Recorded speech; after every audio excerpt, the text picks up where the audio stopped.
할렐루야. 네, 오늘 또 주의 은혜 가운데 나오신 여러분을 주의 이름으로 축복합니다. 우리 하나님 말씀 함께 보겠습니다. 하나님 말씀 시편 91편 말씀입니다.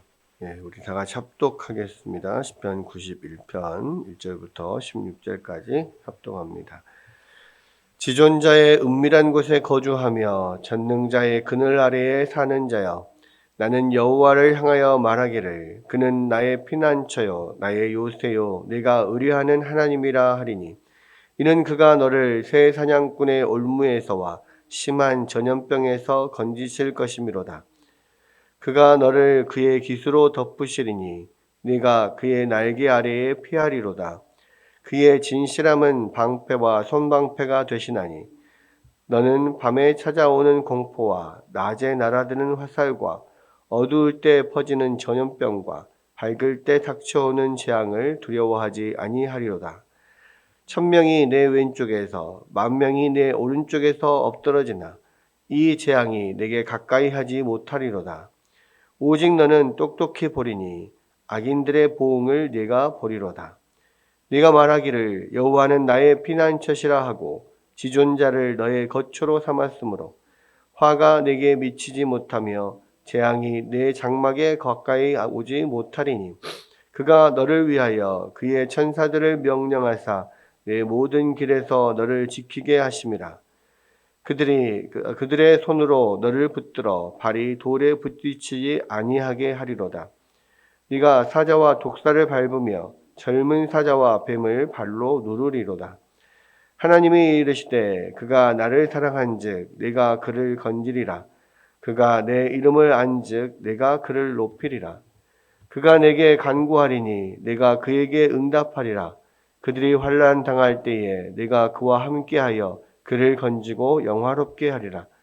내가 그를 장수하게 함으로 그를 만족하게 하며 나의 구원을 그에게 보이리라 하시도다. 아멘. 오늘 읽은 시편 91편 말씀은 이제 우리가 보통 그 시편의 앞머리에 보면 이제 표제어라고 해서 달려 있는 게 있습니다. 막 92편만 봐도 안식일의 찬송시 이렇게 표제어가 있고요. 또 90편은 하나님의 사람 모세의 기도 이렇게 되어 있죠. 그런데 시편 91편은 표제어가 없습니다. 그래서 이제 다윗의 시면 다윗의 시 무슨 영장으로 노래하는 무슨 노래 이런 식으로 달려 있는데, 그 이제 시편에서는 그 표제어가 상당히 중요하거든요. 근데 이제 여기서는 표제어가 달려 있지 않고, 특별히 이제 이 시편 4권에는 이제 표제어가 달려 있지 않은 시편들이 꽤 많이 있습니다. 그래서 이제 표제어가 달려 있지 않은 것은 작자가 누구인지 잘 모르는 이런 면이 있고요. 여기에서는 이제 학자들은 또 이렇게도 생각합니다. 아마 이거 91편은 모세의 시일 것이다. 그러니까 시편 90편이 모세의 기도인데 그 이어서 모세가 기도한 내용일 것이다. 이렇게 이야기하기도 하나, 어쨌든 일단 이 표제어가 없기 때문에 누구의 시인인지는 잘 모릅니다. 그리고 이제 모세의 기도가, 모세가 주로 이제 그 쓰는 단어들이 있는데 그런 단어들이 이제 91편에도 이제 많이 나온다. 그래서 이제 모세의 시편일 수도 있다. 이렇게 이야기를 하지만 어쨌거나 작자는 이제 어쨌든 미상으로 봅니다. 그래서 이제 91편은 한마디로 말하면 하나님이 우리의 피난처시다 이거죠. 모든 위험과 또 모든 두려움과 어려움에서 우리를 보호해 주신다. 이런 이야기, 이런 것을 이제 시로 표현을 한 것이고, 또 하나님 앞에 그런 것을 구하는 기도이기도 하고 그렇습니다. 신앙 고백이기도 하고 기도이기도 하는데, 여기서 보면 1절에 지존자의 은밀한 곳에 거주하며 전능자의 그늘 아래에 사는 자여, 나는 여호와를 향하여 말하기를 그는 나의 피난처시요 나의 요새시요 내가 의뢰하는 하나님이라 하리니 했는데요. 1절은 그 지존자의 은밀한 곳에 거주하며 전능자의 그늘 안에 사는 자다. 이렇게 표현합니다. 어떤 자가 안전하냐? 지존자의 은밀한 곳에 거주하고 전능자의 그늘 아래 사는 자가 안전하다, 뭐 이런 이야기인데요. 여기서는 하나님을 지존자, 가장 높으신 분, 지극히 높으신 분을 라고 이야기를 하고 있고, 또 전능자, 모든 것을 하실 수 있는 전능하신 하나님. 그러니까 가장 높으신 분, 이 세상에서 가장 지극히 높으신 분이시며, 우리 모든 것을 할 수 있는 전능하신 하나님, 보호 아래 사는 자, 그런 자가 가장 안전하다라는 겁니다. 그리고 항상 산다고 하는 것, 거주한다고 하는 것은 항상 사는 거죠. 항상 사는 거. 그래서 이제 우리가 언제 가장 안전할 수 있으며 언제 가장 편안할 수 있냐, 그런 지존하신 하나님, 전능하신 하나님, 그 안에 항상 살 때 우리가 가장 안전하고 평안할 수 있다라는 거죠. 그리고 이제 여기서 지존자의 은밀한 곳에 거주한다는 것은, 지존자의 은밀한 곳이 어떤 곳입니까? 은밀하다는 것은 아무도 모르는 곳이잖아요.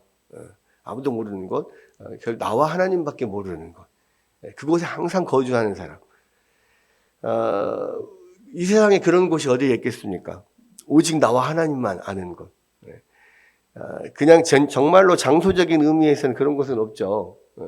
그런데 한 군데 있습니다. 어디입니까? 그러니까 보통 지존자의 은밀한 곳 하면 구약시대는 성전을 이야기하는 것이고요. 이 시대로 말하자면, 신약적으로 말하자면 하나님 앞에 기도하는, 내가 하나님 앞에 골방에서 기도하는 그때죠. 그곳에 거할 때 우리가 가장 안전하다는 거예요. 그래서 우리가 안전을 구한다는 것은 결국 우리가 불안하다는 것이고, 우리가 뭔가 위협을 받는다는 건데, 그럴 때 지존자의 은밀한 곳에 나아가서 주님 앞에 기도하면, 우리 가운데 모든 위협이 떠나고 우리 안에 참된 평안이 올 수 있다는 겁니다. 그래서 우리가 늘 기도해야 되는 이유가 바로 이런 거죠. 기도를 통하여서만이 우리가 지존자의 은밀한 곳, 또 전능자의 그늘 안에 거할 수 있기 때문에, 그래서 불안합니까? 염려하십니까? 기도할 수 있는데 왜 염려하십니까? 이야기하는 이유는 뭐냐면, 기도하는 그곳이, 하나님과 만나는 그곳이 지존자의 이 그늘이고, 지존자의 은밀한 곳에 거하는 것이고, 전능자의 그늘 안에 거하는 것이기 때문이다라고 말할 수가 있고요. 자, 2절부터는 이제 그러한 하나님, 나의 지존자시고 전능자이신 하나님 앞에 어떤 그런 분이 나의 하나님이시고 나의 피난처시고 요새시다 고백을 하는 겁니다. 근데 이제 여기서는 하나의 어떤 은유법이 이제 쓰였는데요. 마치 내가 그 어미새의 품 안에 이렇게 숨어 있는 어린 새와 같은 그런 새의 비유를 하는 거죠. 그러니까 막 독수리가 이게 하늘을 날면서 이 병아리들을 또 뭐 잡으려고 채가려고 막 이렇게 빙빙 돌 때 엄마 닭이 병아리들을 막 불러들이잖아요. 그래서 자기 깃 안에 전부 다 품 안에 품고 보호를 합니다. 그런 것처럼 그렇게 모든 세상의 위협이 막 몰려올 때, 불안하고 두려울 때, 그 어미의 품에 숨는 병아리들처럼 하나님의 품에 숨는 자기, 그렇게 숨을 때 하나님이 피난처고 요새가 되신다는 것을 지금 비유로서 표현을 하는 거예요. 그래서 이는 그가 너를 새 사냥꾼의 올무에서와 심한 전염병에서 건지실 것이미로다. 외부적인 어떤 위험과 또 어떤 질병의 위험과 뭐 이런 것들, 이런 모든 것들에서 하나님께서 건지신다, 또 보호하신다, 뭐 이런 것이고, 그가 너를 그의 기수로 덮으시리니 네가 네 날개 그의 날개 아래에 피하리로다. 그렇죠. 하나님의 품에 딱 이렇게 병아리가 숨는 것처럼 그렇게 숨는 거예요. 그게 하나님 앞에 기도하는 자리, 늘 하나님의 그늘 안에 있는 사람들입니다. 그의 진실함은 방패와 손방패가 되시나니, 방패와 손방패가 뭐냐면, 방패는요, 우리의 그 몸의 전신을 가리는 큰 방패를 말합니다. 전투에서 쓸 때. 손방패는 보통 이렇게 손에 들어서 그 어벤져스에 나오는 캡틴 아메리카가 들고 있는 이런 방패 같은 그런 방패를 이야기를 하죠. 그래서 전신을 가리는 방패, 또 손방패 이런 것들은 완전하게 그것을 이렇게 적의 공격을 막을 수 있는 장비입니다. 하나님께서 그렇게 우리를 막아주신다는 거고요. 그의 어떤 여기서 보면 그의 진실하심이 방패와 손방패가 된다 그랬잖아요. 이 진실하심은 히브리에서 에메트 이야기가 나오는데, 하나님의 속성, 성품을 말하는 여러 단어들 중에 가장 많이 나오는 단어가 헤세드와 에메트입니다. 그러니까 헤세드는 긍휼, 자비, 사랑 이런 거죠. 하나님의 사랑을 이야기할 때는 헤세드. 근데 항상 하나님이 긍휼을 베푸신다, 하나님의 사랑을 이야기하는 이런 거는 헤세드가 많이 나오죠. 또 하나 많이 나오는 단어가 에메트입니다. 이거는 하나님의 신실하심, 성실하심을 뜻하는 거죠. 그러니까 신실하심, 성실하심 이거는 끊이지 않음, 변하지 않는 이런 걸 의미해요. 그래서 하나님의 보호하심이 끊이지 않고 변하지 않는다는 거죠. 그래서 그렇기 때문에 하나님의 인간의 보호나 어떤 다른 사람들의 어떤 보호는 아주 계속될 수는 없잖아요. 일시적일 수밖에 없는데 하나님의 보호하심은 영원하고 변함이 없고 하나님의 그런 우리를 향한 일하심은 성실하시다는 말이에요. 그렇기 때문에 우리가 안전하다는 거죠. 어느 하나 물 셀 틈 없이, 빈틈 없이, 비어있는 곳이 없이 그렇게 하나님 우리를 보호하신다라는 것을 좀 이야기를 하고 있습니다. 그래서 넌 밤에 찾아오는 공포와 낮에 날아드는 화살과, 이게 지금 이제 나를 새로 비유했을 때 그런 거죠. 누군가 사냥꾼이 나를 활로 쏜다거나 또 밤에 우리가 잘 때 누가 공격을 한다거나 이런 것들. 어두울 때 퍼지는 전염병과 밝을 때 닥쳐오는 재앙을 두려워하지 아니하리로다. 여기에서 이제 그런 계속 전염병에 관한 이야기, 또 밤에 닥쳐오는, 밝을 때 닥쳐오는 재앙, 이런 것들을 볼 때도 이게 모세의 시인 것 같구나라고 생각을 하는 거죠. 왜냐하면 이것을 볼 때 우리가 뭘 느낍니까? 애굽에서 하나님께서 출애굽을 위하여서 애굽에 내렸던 10가지 재앙. 거기에 보면 여러 가지 물리적인 재앙도 있고 여러 가지 병도 있고 그렇잖아요. 그런 것들을 통해서 그런 모든 이 세상에서 우리 가운데 있을 수 있는 모든 위협에서 하나님이 우리를 보호하신다. 그러죠. 또 7절에 보면 1000명이 내 왼쪽에서 10,000명이 내 오른쪽에서 엎드러지나 이 재앙이 내게 가까이 하지 못하리로다. 그러니까 많은 사람들이 죽고 쓰러지고 재앙에 무너져도 나는 안전한 거예요. 왜? 하나님이 나를 품고 계시니까. 하나님이 나를 보호해야 되니까. 이것도 마찬가지. 마지막 10번째 재앙에서 그런 이 어린 양의 피가 발려진 그 집 안에는 죽음의 사자가 뛰어넘어가서 그 주변에는 많은 사람들은 이렇게 죽어나가지만, 다 장자들이 죽었지만, 딱 하나님의 보호하심 아래 있는 그런 집은 안전했잖아요. 그런 면들도 분명하게 나누어지는 거예요. 그러니까 10가지 재앙에서 계속해서 구분이 되는 면이 있었거든요. 왜? 애굽 사람의 어떤 들이나 밭에는 우박이 떨어져도 이 이스라엘의 밭에는 떨어지지 않고 이렇게 항상 구별되는 면이 있었어요. 그러니까 하나님의 자녀, 하나님의 사람, 하나님의 그늘 아래 피하는 모든 사람들은 그렇게 보호하신다. 그래서 오직 너는 똑똑히 보리니 악인들의 보응을 내가 보리로다. 악인들, 하나님의 그늘 안에 피하지 않는 사람들, 하나님 없다 하고 하나님을 대적하고 하나님 앞에 순종하지 않는 많은 사람들, 이 사람들은 분명히 이 하나님의 어떤 심판을 받고 침심을 받고 하나님은 그늘 안에 피하는 자들은 보호하실 받는다는 것을 네가 분명하게 보게 될 거다. 그런 이야기를 하면서 그래서 이 여호와를 지존자를 거처로 삼는 사람들은 화가 미치지 못하고 재앙이 장막에 가까이지 못한다. 또 11절에 보면 그가 너를 위하여서 그의 천사들을 명령하사 모든 길에서 너를 지키게 하시고 또 붙들어서 발이 돌에 부딪히지 않게 하시고 또 이 젊은 사자와 뱀을 발로 눌러서 보호하실 것이다. 그러니까 천사들을 보내어서 보호하신다.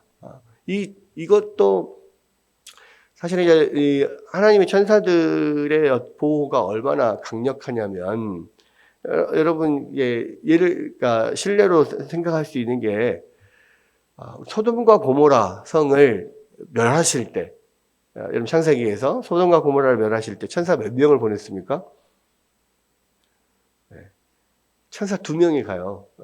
그러니까 아브라함이 하나님이 천사 2명과 함께 이 소돔과 고모라 성을 멸망시키기 전에 아브라함을 찾아오잖아요. 아브라함의 장막에 찾아오십니다. 그래서 이제 대화를 하다 보니까 이제 이분이 하나님이시구나라는 것을 알게 되고 또 소돔과 고모라를 멸망시킨다고 하니까 이제 아브라함이 하나님께 자기 조카 롯 때문에 좀 의인 10명이 있으면은 50명이 있으면은 거기 그래도 그곳을 멸하시겠습니까? 막 이렇게 이야기하잖아요. 근데 이제 그때 다 이야기하고 결국은 이제 떠나가시면서 이 두 천사는 소돔과 고모라를 향하고 하나님은 이제 사라지시는 그런 면들이 나오는데 결국 소돔과 고모라 한 성에 한 천사씩 가가지고 사실 무너뜨린 거거든요. 완전히 불바다를 만든 거거든요. 그러니까 그만큼 강력하다는 거예요. 근데 여기서는 그러한 강력한 천사들을 보내서 우리를 보호하신다라고 하는 것. 그러니까 얼마나 하나님의 보호하심이 안전하고 강력하냐. 자, 이런 면들을 우리가 여기에서 보면 알 수가 있는 거죠. 그리고 그렇게 하나님의 보호하심을 받는 사람들이 어떤 사람들이냐. 14절에서 16절까지가 나오는데 하나님이 이르시되 그가 나를 사랑한즉 내가 그를 건지리라. 하나님을 사랑하는 자들은 하나님이 건지시겠다. 그가 내 이름을 안즉 내가 그를 높이리라. 하나님을 아는 자들, 하나님을 붙드는 자들, 하나님을 높이시겠다는 겁니다. 또 그가 내게 간구하리니 내가 응답하리라. 하나님 앞에 간구하는 자들은 다 응답하겠다. 환난 날에 내가 그와 함께하고 그를 건지고 영화롭게 하겠다. 내가 그를 장수하게 함으로써 그를 만족하게 하며 그의 구원을 그에게 보이겠다. 이게 하나님의 약속입니다. 그래서 그러한 약속들을 믿고 정말 하나님의 이 지존자의 은밀한 곳에 거하며 전능자의 그늘 아래 거하는 자, 바로 그러한 자들이 하나님의 보호하심을 받는 자고 또 하나님이 그런 자들을 보호하시겠다고 약속을 하시는 거예요. 그래서 그 말씀을 우리가 생각하면서 하나님, 우리가 지존하신 하나님, 전능하신 하나님의 그늘 아래 늘 거하고 우리가 그런 모든 불안과 두려움을 떨쳐내고 주님과 은밀한 곳에서 만나서 주님 안에 살기를 원하고 늘 그 주님의 보호하심을 구하며 사는 우리 인생 되게 해달라고 이 시간 함께 이 말씀 가지고 기도하겠습니다.